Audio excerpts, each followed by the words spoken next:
Hi, Richard here, founder of Learn, Implement, Share. In this video, I'll walk you through an example Strategy Embed Hub for an organisation with one site and later for a multi-site organisation. We advocate that organisations use a Strategy Embed approach to help build a culture of learning, improve workplace practices, leading to better outcomes. Note that this example uses a corporate setting, but is equally applicable to any organisation, including not-for-profits, schools, and communities of schools. Full disclosure, I created all of the aspects of what you're about to see, the framework, the layout, the online spaces, but I did have ChatGPT save me some time by generating some content inside those spaces, plus some of the contributions from the 4 demo accounts, which I used as example participants. It makes sense to begin with a Start Here section. There'll be a short welcome video from one of the leaders, and then an opportunity for everyone to introduce themselves. This can be a fun, quirky activity. Say something about yourself that most people don't know, that sort of thing. The What's This All About section contains an overview, outcomes, an outline of the key components, and so on. We also have some navigation tips for using the platform. And finally, some self-reflective questions. Now here's the thing. Employees are going to be skeptical initially about the Strategy Embed Hub. Oh no, here's another waste of time program that we're all forced to do. Trust me, there's going to be some resistance, but it's misguided. Such misconceptions are natural because people don't yet know the potential of this system. And so it's best to address those up front with some self-reflective questions. Here's one possible question. Note the unique layout of the responses. You can read them one at a time or in conventional layout, or you can get the AI summary. Let's look at another question. Describe one change you've made in your workflow in the past year or so. Here's all the responses, and here's the AI summary. Note that this system allows for multiple comment threads on one page. Trust me, this is an absolute game changer. And then we have the 2 core aspects of the Strategy Embed Hub.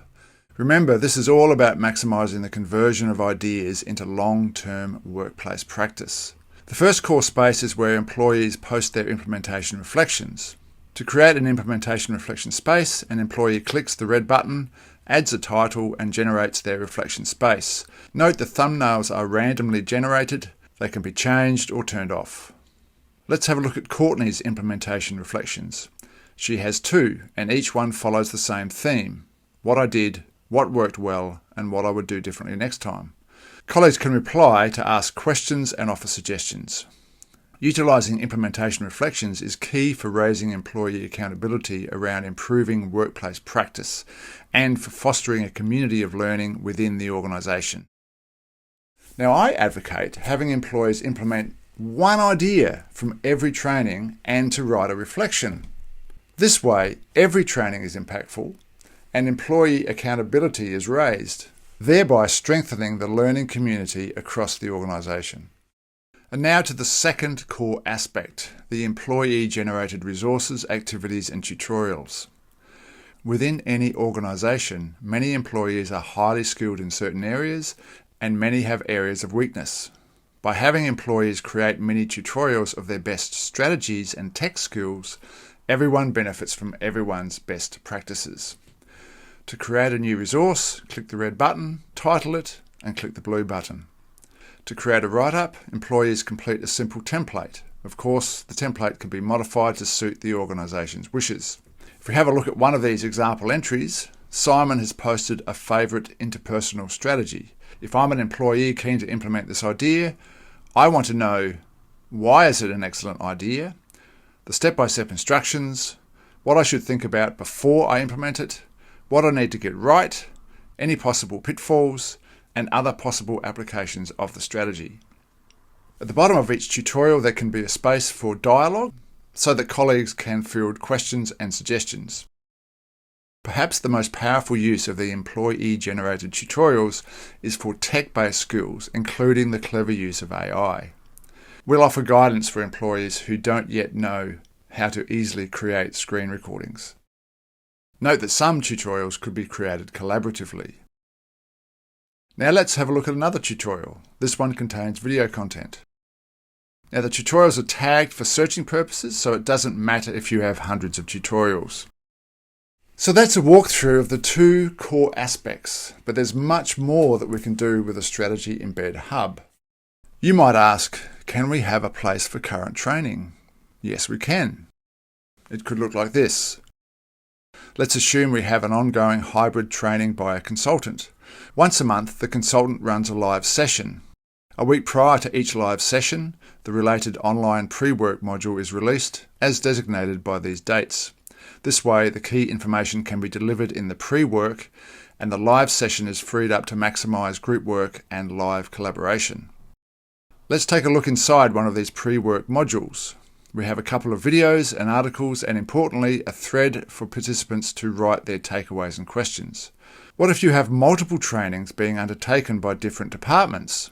No problem. We can add as many current trainings as you need. We can create pretty much whatever can be done online. The training on the right is a future scheduled training, as designated by the date, which is a couple of months in the future from the time of recording. What about a place for past training? No problem. It could look like this. Let's have a look inside one of these. Again, this is a template. In this example, we have a message from the leaders. Then comes the introduction, and then key ideas and misconceptions, because there's always misconceptions around a good idea, so we start with those. Then the key ideas to implement. There's the theory worth reading, which is different from theory that's not worth reading. Then the most useful implementable theory, and then links to other related theory. Can the organisation change this template? Absolutely. You may want more or less detail. Again, this is just an example. Now, I want to make a point here. Having a repository of past training is a great idea, right? But here's the question that very few people ask. Why bother having a repository of past training, or of any training for that matter, if it doesn't convert to long-term workplace improvement by the vast majority of employees? I mean, if we're going to run training, it has to convert. Otherwise, we're wasting everyone's time and the organisation's money. So here's my recommendation. Encourage the teams to occasionally access the past training and challenge everyone to find one idea to implement, post a reflection, and then if the idea becomes part of a person's workflow, have them generate a strategy write-up. Then we link those tutorials to the related trainings. So now the whole program converts to workplace change. Now, if an organisation wants to foster a culture of learning, then ideally the approach needs to be team-based. And so if we have teams, each with a team leader, can each team have a place to record their progress? Yes, they can. It can look like this. Click here. This space contains all team write-ups because in this scenario we want all teams to benefit from each other's experience. Each team leader clicks this button once to create their team's write-up space. Each entry is posted via the chat thread. Let's have a look at Team 1's write-ups. Note that the write-ups should not be arduous, just bullets of what was achieved and what the plans and goals are before the next meeting. Who's going to do what, that sort of thing. Keep it simple so it's easy and quick to read. What's that? It'd be a good idea if the managers and team leaders had their own space. I agree. It could look like this. A team leader hub would only be accessible to the team leaders, other managers and myself. This allows managers and myself to send reminders to team leaders about aspects of the program. Here's a reminder about navigation tips. This reminder is about tagging people to receive messages. The Team Leaders Forum allows leaders to communicate in a private space. For example, how is everyone handling the new mandate, that is, implement one idea from each training and post a reflection? Here are some example responses. And the other message, what's been the feedback so far regarding employees generating strategy write-ups? Has there been much comment or resistance or enthusiasm? That's another good question to ask. And again, we have some example replies. So that's one example of a Strategy Embed Hub for a single site organisation. But can we use one Strategy Embed Hub for a multi-site organisation? Yes, we can. In this example, we have company EX with 9 sites across the globe. Most of what you've seen so far would be contained in each company's location. If we have a look at Sydney, for example, you'll recognise the layout. It makes sense to have the core spaces site-specific. It also makes sense to have the current, future and past trainings site-specific. Although, if there's a training that is delivered across the whole organisation, then it would be best to add that to the top level space. Again, it's the organisation's choice. Now, how this works is that everyone has access to the global Strategy Embed Hub, the top level space, and then the Sydney employees have access to the Sydney space, the London employees have access to the London space, and so on. Here we have the top level space, and we see the Start Here section at the top. This is identical to what you saw before. Now recently, I was speaking with a consultant who asked me if it would be possible for an employee who wanted to learn a particular skill to gather together a group of colleagues who also wanted to learn that skill so they could learn together. I thought, what a great idea. So the next day I created this. I've called it, no surprises, the Who Else Wants to Learn This space. And this is what it looks like. Gary is in sales and wants to learn Alter AI. Courtney wants to become fluent in Japanese, and so on.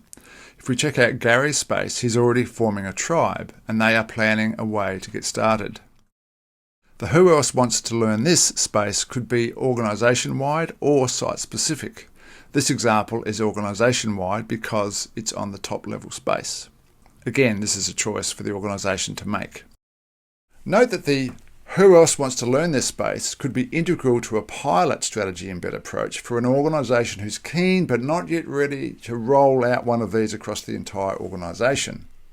With a Who Else Wants to Learn This space, we could initiate a pilot with perhaps 10 to 20% of staff. Then there are some supplementary spaces. I've got two examples here, Global Resources and Global Forum. If we look at the resources, we can have as many categories as we want, and we're also asking for resource suggestions from employees. So, that's it in a nutshell. An example Strategy Embed Hub to transform single-site and multi-site organisations. I hope it's evident that this system is extremely flexible and is ideal to foster a culture of continuous learning, empower employees, and maximise the improvement of workplace practices. Now, if you're a professional whose work enhances organisational performance, please pay attention to the consultant-specific information which is linked somewhere below this video. And let's explore a possible collaboration so that you can leverage the Strategy Embed approach. Below are links to schedule a Zoom call or to message me. I'm looking forward to talking with you soon. I'm Richard. Thanks so much for watching.